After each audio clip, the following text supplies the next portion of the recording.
इस वीडियो में हम लोग बीकॉम सेमेस्टर 6 का सब्जेक्ट प्रोजेक्ट मैनेजमेंट है, उसका एक topic CPM critical path method वो हम करने जा रहे हैं। इस वीडियो में हम ये समझेंगे कि सीपीएम का कैसा क्वेश्चन आता है एग्जाम में और उस न्यूमेरिकल को अप्रोच कैसे करना है, ठीक है।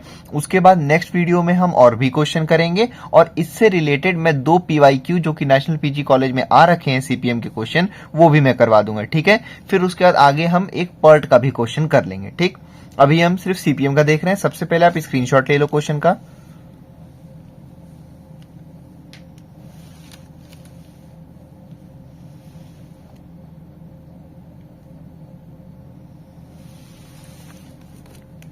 अब हम क्वेश्चन रीड करते हैं। तो क्वेश्चन में आपको कुछ ऐसा दे रखा होगा कि question the activities in respect of maintenance project are as follows. Activity और ड्यूरेशन 2 कॉलम जब भी दे रखे हों और क्रिटिकल पाथ पूछ ले तो वो सीपीएम वाला ही क्वेश्चन रहता है, ठीक है। तो उसमें एक्टिविटी और ड्यूरेशन दे दिया रहेगा, जैसे 1 से 2 है तो 6 है ड्यूरेशन, ऐसे ही करके सारा दे रखा है, ठीक। आगे आपको इस क्वेश्चन में पूछा क्या रहेगा, जैसे देखिए यहाँ पूछा है ड्रॉ द प्रोजेक्ट नेटवर्क। तो मतलब कि इसके थ्रू आपको एक प्रोजेक्ट नेटवर्क बनाना होगा, ठीक। ये ड्रॉ लिखा है तो इतना मत सोचना कि कुछ बहुत वो हार्ड बनाना होगा, नहीं, बस एक छोटा सा चार्ट बनाना होगा इसी के थ्रू, ठीक। आगे लिखा है फाइंड द क्रिटिकल पाथ, जो कि उसी डायग्राम के थ्रू, उसी फ्लो चार्ट के थ्रू ही हम निकाल लेंगे। और आगे पूछा है and duration of the project, मतलब ये जो प्रोजेक्ट नेटवर्क जो हम बनाएंगे ना एक फ्लो चार्ट के टाइप में, उसी के थ्रू हम निकाल लेंगे क्रिटिकल पाथ और उसी के थ्रू हम निकाल लेंगे ड्यूरेशन, ठीक। अब आगे आप देख रहे हो यहाँ क्या क्या पूछा गया है। EST यानी कि अर्लीस्ट स्टार्ट टाइम, फिर LST यानी कि लेटेस्ट स्टार्ट टाइम, EFT यानी कि अर्लीस्ट फिनिश टाइम, LFT यानी कि लेटेस्ट फिनिश टाइम, ठीक।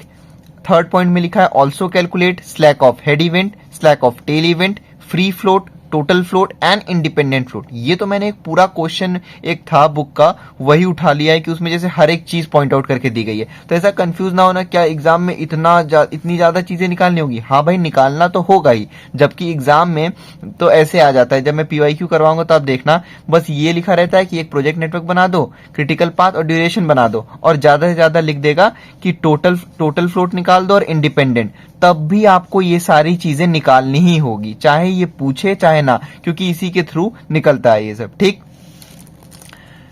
तो सीपीएम में एक चीज ध्यान रखना, सॉल्यूशन स्टार्ट करने से पहले बता दूं कि इसको मिला के टोटल 11 ब्लॉक्स बनते हैं, ठीक। सबसे पहले हम अपना फ्लो चार्ट बनाएंगे, फिर उसके बाद 11 अलग अलग ब्लॉक्स हम बनाएंगे। उसी 11 ब्लॉक्स में ये सारे का आंसर हम दे देंगे कि EST क्या है, LST क्या है, LFT क्या है, head event, tail event, free float, सब कुछ वही ब्लॉक में हो जाएगा, ठीक है। जैसे मैंने भी बोला ना 11 ब्लॉक्स, तो देख लो यहाँ पे 2 ब्लॉक्स तो ऑलरेडी दे रखे हैं, बाकी देखो 3rd, 4th, 5th, 6th, 7th, 8th, 9th, 10th, 11, मतलब टोटल 11 ब्लॉक बनेंगे, वो सारा ही हमारा सॉल्यूशन निकल आएगा। सॉल्यूशन देखते हैं इसका। तो सबसे पहले भाई इसमें पूछा था कि प्रोजेक्ट नेटवर्क बनाइए आप, ठीक है। उसी के थ्रू हमको क्रिटिकल पाथ और ड्यूरेशन भी आ जाएगा। तो देखते हैं हम कि प्रोजेक्ट नेटवर्क कैसे बनेगा। तो आप इसमें देखो एक्टिविटी स्टार्ट कहां से हुई है, सबसे पहले तो 1 से स्टार्ट हुई है और 1 से 2 पे गया है और 1 से 3 पे भी गया है। तो जहां से स्टार्ट होता है वो आप सबसे पहले यहां लिख लोगे, ठीक। और 1 से कहां गया है, 2 पे भी और 3 पे भी। तो ऐसे कर दो, यहां पे लिख दो 2 और यहां थोड़ा सा नीचे, मतलब एकदम नीट एंड क्लीन डायग्राम होना चाहिए। और ये डायग्राम बनाने से पहले एक चीज ध्यान रखना कि ये एरो जो है एक दूसरे को ओवरलैप नहीं करनी चाहिए और कट नहीं करनी चाहिए, ठीक है, वरना फिर बहुत गलत हो जाएगा। तो 1 से 2 पे भी हम पहुंच गए, 1 से 3 पे भी पहुंच गए। आगे लिखा है कि 2 से 4 पे जाना है और 3 से भी 4 पे जाना है, ठीक। फिर लिखा है कि 3 से 5, और यानी कि 2 से 5 पे नहीं जाना है, ठीक। तो अब देखो यहाँ पे 2 और 3 से हमको 4 पे जाना है और 3 से फिर 5 पे भी जाना है। तो 5 हम यहां क्यों लिखे जब हमको 2 से जाना ही नहीं है उस पे, तो यहां हम 4 ले लेते हैं।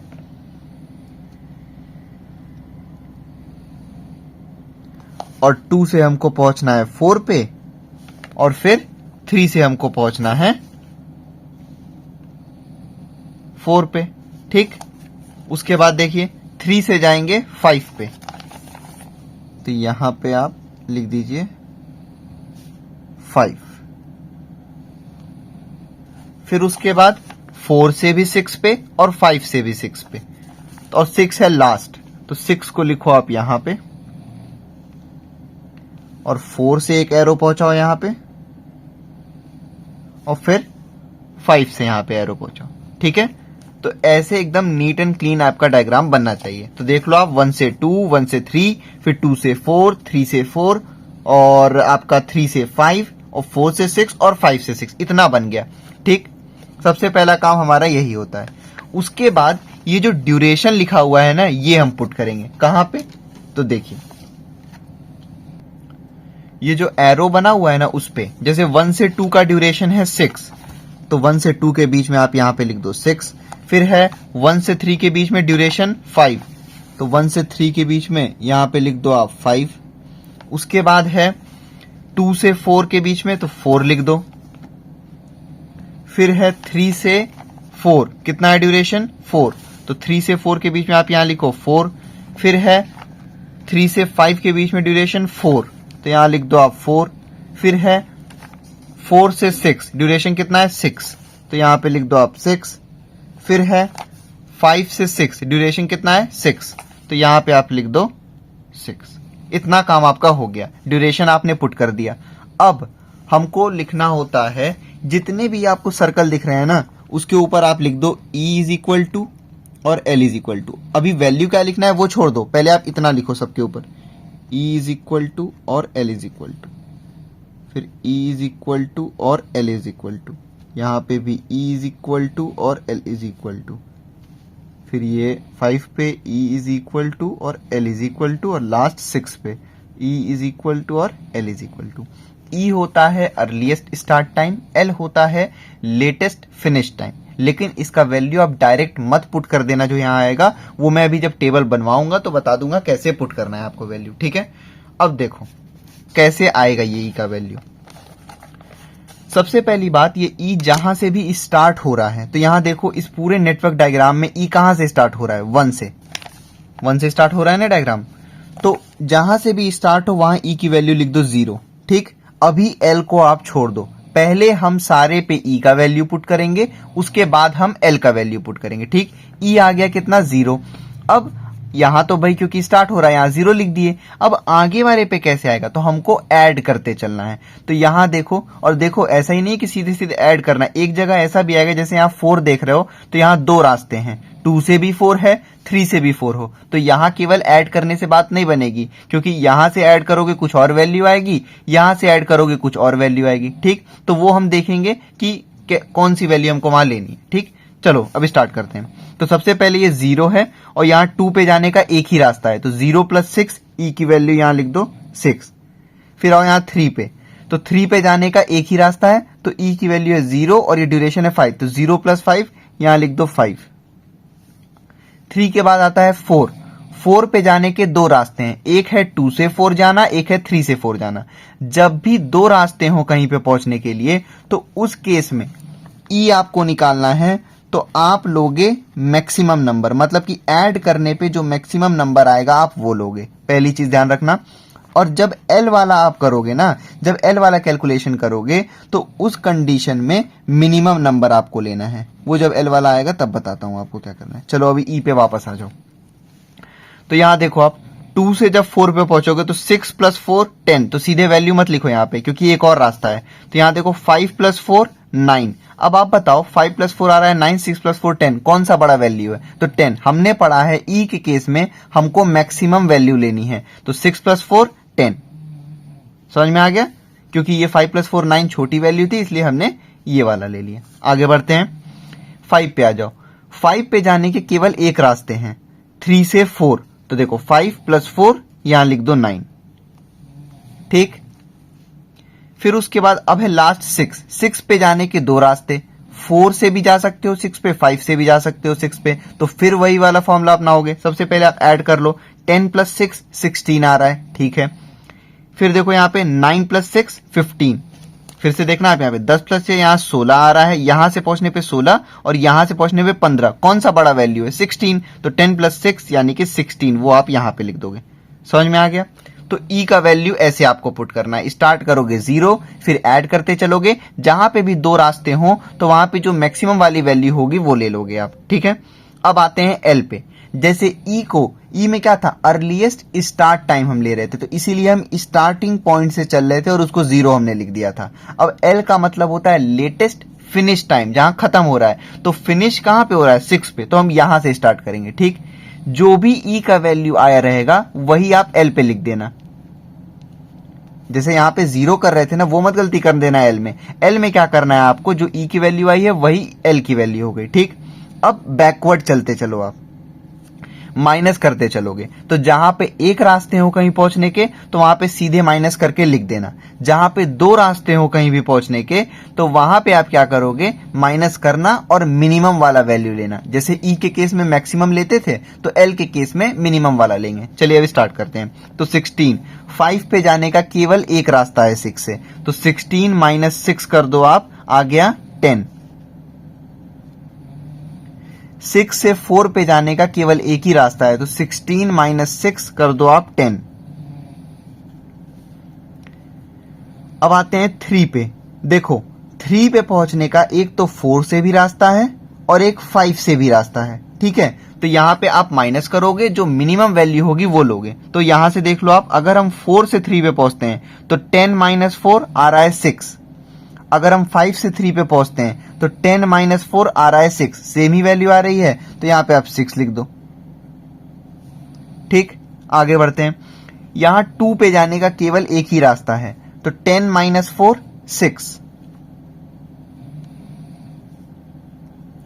उसके बाद 1 पे जाने का 2 रास्ता है, एक है 2 से पहुंच जाओ, एक है 3 से पहुंच जाओ। जब 3 से पहुंच रहे हो तो है 6 माइनस 5 1 आ रहा है, और जब 2 से पहुंच रहे हो तो 6 माइनस 6 0 आ रहा है, तो ये मिनिमम वैल्यू है, यही लिख दो यहां पे। इतना समझ में आ गया आपको कि ई का वैल्यू और एल का वैल्यू कैसे पुट करना है। तो हमारा प्रोजेक्ट नेटवर्क यानी कि नेटवर्क डायग्राम बन गया। आगे पूछा है हमसे क्रिटिकल पाथ और ड्यूरेशन, तो देखिए वो इसी के थ्रू आ जाएगा। क्रिटिकल पाथ कौन सा होगा वो मैं आपको बता दे रहा हूं। जहां पे भी ई और एल की वैल्यू आपको सेम दिख रही हो, वही पाथ आपके लिए क्रिटिकल पाथ हो जाएगी। ठीक है, जहां जहां ई और एल की वैल्यू दिख रही है आपको, तो ये देखो यहां पे ई की वैल्यू और एल की वैल्यू सेम है, यहां पे भी ई की और एल की वैल्यू सेम है, ये भी क्रिटिकल पाथ है। आगे देखिए फिर, ये देखिए ई और एल की वैल्यू सेम है, ये भी क्रिटिकल पाथ है। फिर यहां देखिए ई और एल की वैल्यू सेम है, ये हो गया आपका क्रिटिकल पाथ। यहां देख लो ये ई और एल की वैल्यू सेम नहीं है, तो ये क्रिटिकल पाथ नहीं है। यहां भी ई और एल की वैल्यू सेम नहीं है, तो ये भी नहीं है। तो जहां जहां ई और एल की वैल्यू सेम है वही हो गया आपका क्रिटिकल पाथ। इसको आप यहां पे लिख दोगे कि critical path is 1 to 2 to 4 6। ठीक, यही है ना, 1 2 4 6। आगे उसके बाद हमसे पूछा था ड्यूरेशन, तो ड्यूरेशन आप देख लीजिए, जो भी एंड मतलब जहां पे वो क्रिटिकल पाथ खत्म हो रही है वही वैल्यू होगी। तो क्या वैल्यू है यहाँ पे 16, तो ड्यूरेशन हो गया आपका 16 डेज या मंथ, जो भी यहाँ पे दे रखा है। ठीक, फिर से देख लीजिए आप, सबसे पहले हमने प्रोजेक्ट नेटवर्क बनाया, फिर हमने ई और एल की वैल्यू लिखना सीखा हमने।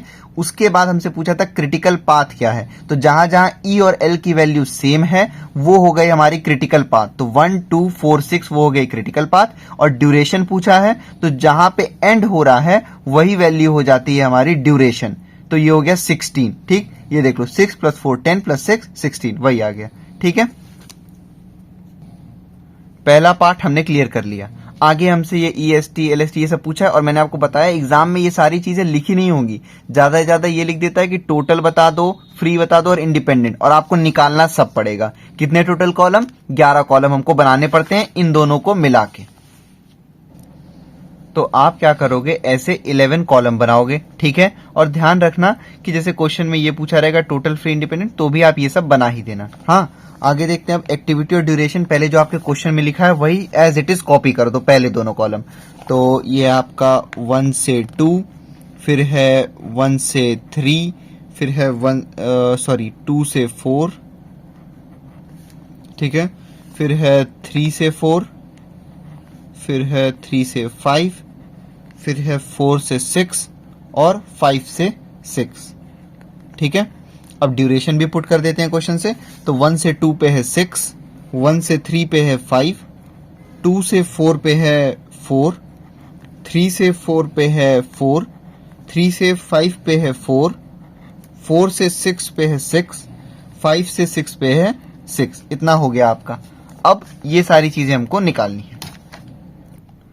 ये सारी वैल्यू हम ये जो हमने ऊपर यहाँ पे फ्लो चार्ट बनाया था ना, इसी के थ्रू ही हम पुट करेंगे। सबसे पहले है EST, तो यहाँ पे आप लिख लो E, यानी कि अब देखो EST है अर्लीस्ट स्टार्ट टाइम, तो E मैंने क्यों लिखवाया, जो E का वैल्यू है ना वही लिखना है। लेकिन अब कैसे लिखना है, देखो 1 से 2, तो यहाँ पे 1 से स्टार्ट हो रहा है ना, तो 1 पे E की वैल्यू देखो कितनी है 0, तो यहाँ पे 0 पुट कर दो। अर्लीस्ट स्टार्ट टाइम बोला है, तो जो भी अर्ली में यानी कि स्टार्ट में है, तो जैसे 1 से 2 पे 1 में E का जो वैल्यू है, वैसे ही 1 से 3 एक्टिविटी है, तो 1 पे E का वैल्यू क्या है 0। फिर है 2 से 4, तो 2 से 4 तो है, तो यहाँ दोनों पे ही E का वैल्यू, लेकिन मैंने क्या बताया यहाँ अर्लीस्ट स्टार्ट टाइम की बात हो रही है। तो 2 से 4 में 2 पे देखिए E का क्या है वैल्यू 6। फिर है 3 से 4 एक्टिविटी, तो 3 से 4 एक्टिविटी में 3 पर E की वैल्यू क्या है 5। फिर है 3 से 5, तो 3 पर E की वैल्यू क्या है 5। फिर है 4 से 6, 4 पर E की वैल्यू 10। फिर 5 से 6, 5 पर E की वैल्यू 9। समझ में आ गया। E के वैल्यू कुछ नहीं कर रहा है, जहां से भी स्टार्ट हो रहा है, जैसे 1 से 2 है तो 1 पे देख लो E का वैल्यू, जैसे ये 3 से 4 था तो 3 पे देख लो E का वैल्यू, वही चीज हमको लिख देना है। उसके बाद आते हैं EFT पे, बहुत ही सिंपल। जब यहाँ पे आपने E निकाल लिया EST, EFT में क्या करना है आपको, EST प्लस ड्यूरेशन कर दो आप, मतलब कि ये second column plus third column, तो 6 plus 0 6, 5 plus 0 5, 6 plus 4 10, 5 plus 4 9, 5 plus 4 9, 10 plus 6 16, 9 plus 6 15। ठीक है, आप चाहो तो यहाँ पे नीचे लिखते भी चलो कि कौन कौन सा फॉर्मूला आपने यूज किया। सबसे पहले था ये EFT अभी आपने निकाला, तो EFT क्या है, अर्लीस्ट फिनिश टाइम। कैसे आया ये अर्लीस्ट फिनिश टाइम, आया है EST प्लस ड्यूरेशन करके। उसके बाद है LST, तो अभी LST को छोड़ो, अब यहां देखो जैसे S था ना, तो अर्लीस्ट स्टार्ट टाइम पे हमने E लिखा था, और जब हम ये ऊपर फ्लो चार्ट बना रहे थे तभी हमने सीखा था कि L होता है लेटेस्ट फिनिश टाइम। तो ये जो F वाला है ना LFT, यहां लिख दो L। ठीक है, अब जब EST की वैल्यू आप पुट कर रहे थे तो आप क्या कर रहे थे, जैसे 1 से 2 है तो अर्लीस्ट स्टार्ट टाइम, तो 1 पे E का वैल्यू देख रहे थे। जब आप LFT देखोगे तो ये फिनिश है, तो यानी कि लास्ट वाले को देखोगे, 1 से 2 तो 2 वाले को देखोगे, और उसमें भी L को देखोगे क्योंकि यहाँ पे L पूछ रहा है। ठीक, तो अब आते हैं LFT पे, तो 1 से 2, तो LFT 1 से 2 पे क्या होगा, 2 पे जो L की वैल्यू है वो लिख दो आप 6। फिर 1 से 3, तो 3 पे 1 से 3, तो 3 पे L की वैल्यू क्या है 6। फिर है 2 से 4, 4 पे L की वैल्यू है 10। फिर है 3 से 4, तो 3 से 4, 4 पे L की वैल्यू है 10। फिर है 3 से 5, तो 3 से 5 पे L की वैल्यू है 10। फिर है 4 से 6, तो देखो 6 पे L की वैल्यू है 16। फिर है 5 से 6, 6 पे L की वैल्यू 16। समझ में आ गया। जब EST रहेगा तो उसमें क्या करना है हमको, स्टार्टिंग वाले पॉइंट पे E की वैल्यू जो है वो हमको लिख देना है। जब LFT रहेगा तो एंड वाला ये जो है पॉइंट, उस पे जो भी L का वैल्यू होगा वो हमको लिख देना है, बस इतना सा करना है हमको। ठीक, अब आते हैं LST पे।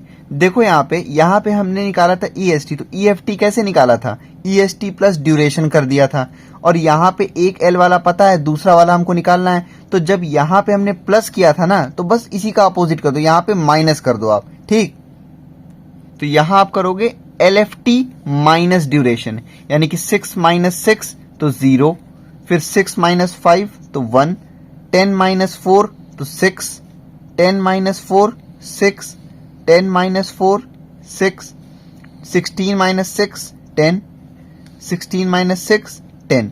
ठीक है, मतलब हमने सेकंड निकाला। LST लेटेस्ट स्टार्ट टाइम, इसका फॉर्मूला क्या होगा, LFT आ गया था हमारा, उसमें हम ड्यूरेशन को माइनस कर देंगे। ठीक है, तो इन दोनों को आप एक साथ याद कर लेना। यहां तक समझ गए। सबसे पहले EST पे सीधे E का वैल्यू, अर्लीस्ट स्टार्ट टाइम बोल रहा है तो जो स्टार्टिंग पॉइंट है उस पे जो भी E का वैल्यू है वो हमने लिख दिया। फिर उसके बाद हमने EFT कैसे निकाला, EST प्लस ड्यूरेशन कर दिया हमने। फिर आते हैं, हमने LST को छोड़ा, हमने LFT पे पहले L का वैल्यू लिख दिया। फिनिश टाइम है तो जो एंड हो रहा है यानी कि 2 पे जो भी L का वैल्यू होगा वो लिख दिया। ऐसे ही हमने सब पे लिख दिया। ठीक, उसके बाद फिर LST कैसे आया, LFT माइनस ड्यूरेशन करके। अब है slack of head event, slack of tail event. ये भी बहुत इजी है। सबसे पहले हेड इवेंट देखते हैं, और उससे भी पहले आप जान लो कि हेड क्या होगा और टेल क्या होगा।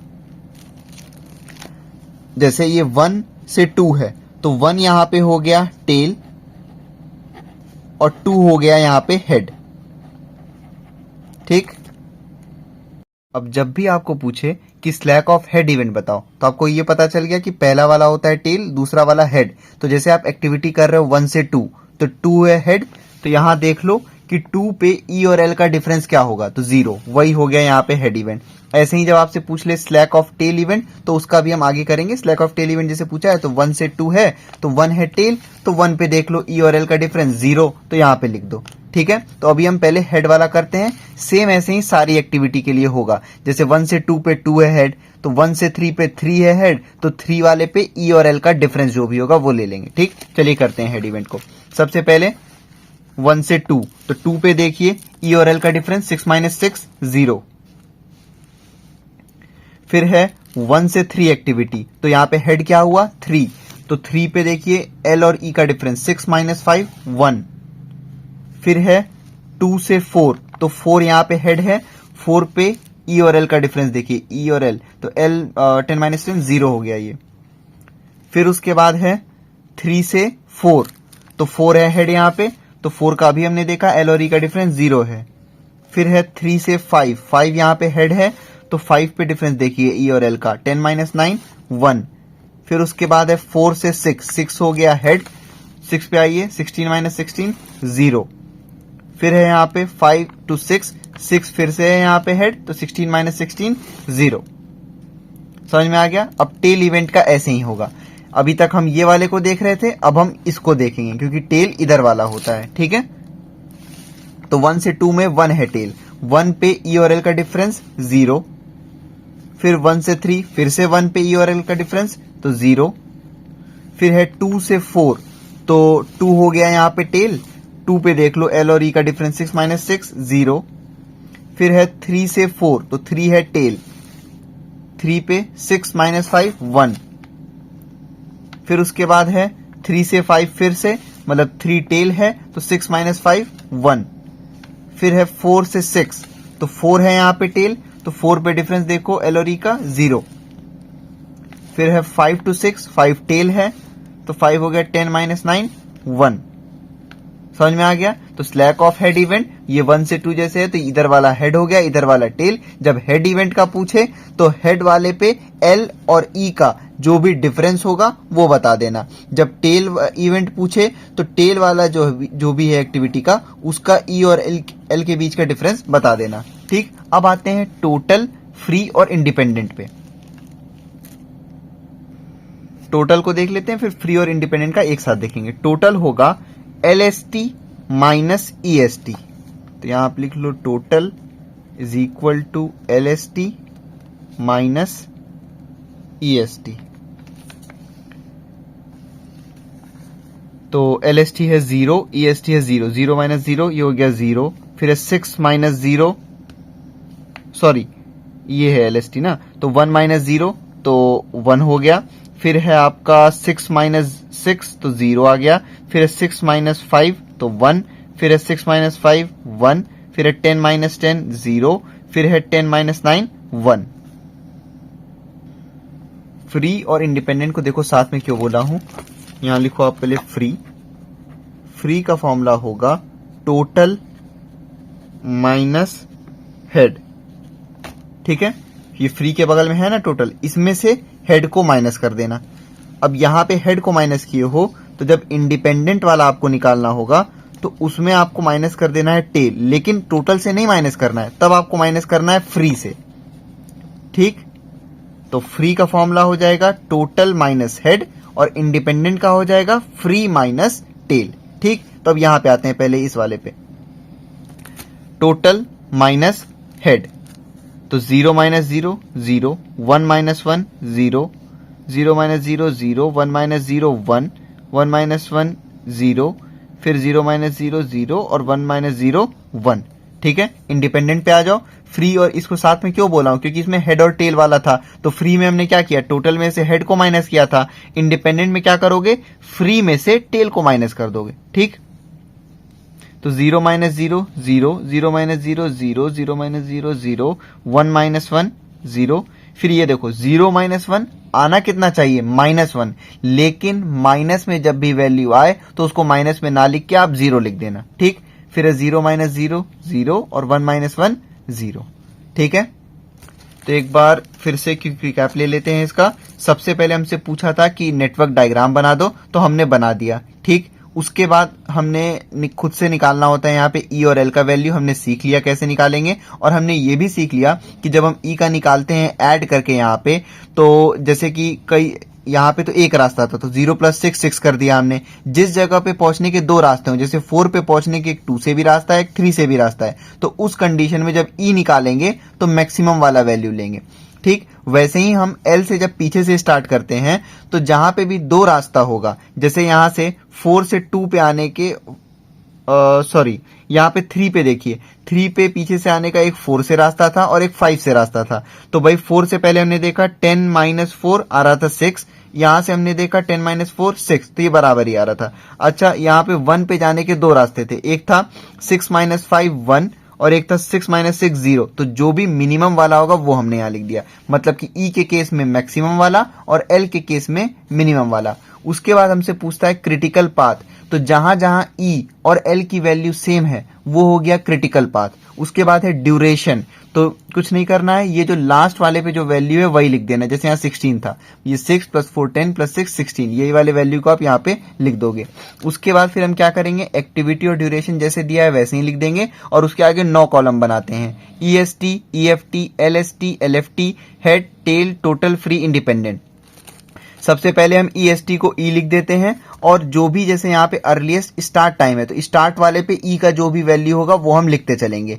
फिर इसी की मदद से हम EFT निकालेंगे, कैसे, इन दोनों को ऐड कर देंगे। ठीक, फिर आते हैं, इसको हम छोड़ देते हैं, यहाँ पे हम L लिख देंगे और यह है लेटेस्ट फिनिश टाइम, तो फिनिश वाले पे मतलब जो भी एक्टिविटी है उसके एंड वाले पे जो भी L का वैल्यू होगा वो यहाँ लिख देंगे। ठीक, फिर आते हैं LST पे, जब यहाँ EFT निकालना था तो हमने इन दोनों को ऐड कर दिया, यहाँ पे LST निकालना है तो LFT में से ड्यूरेशन को हम माइनस कर देंगे यहाँ पे। ठीक, फिर आते हैं हेड इवेंट पे और टेल इवेंट पे, तो हमने पढ़ा कि 1 से 2 है तो ये हो जाएगा टेल, ये हो गया हेड। तो जब हेड इवेंट पूछे तो हेड वाले का L और E का डिफरेंस, जब टेल इवेंट पूछे तो टेल वाले का E और L का डिफरेंस। ठीक, फिर आगे पूछा है टोटल फ्री इंडिपेंडेंट, टोटल का था LST - EST। ठीक, फिर फ्री और इंडिपेंडेंट का हमने साथ में याद किया, फ्री का है टोटल माइनस हेड और इंडिपेंडेंट का है फ्री माइनस टेल।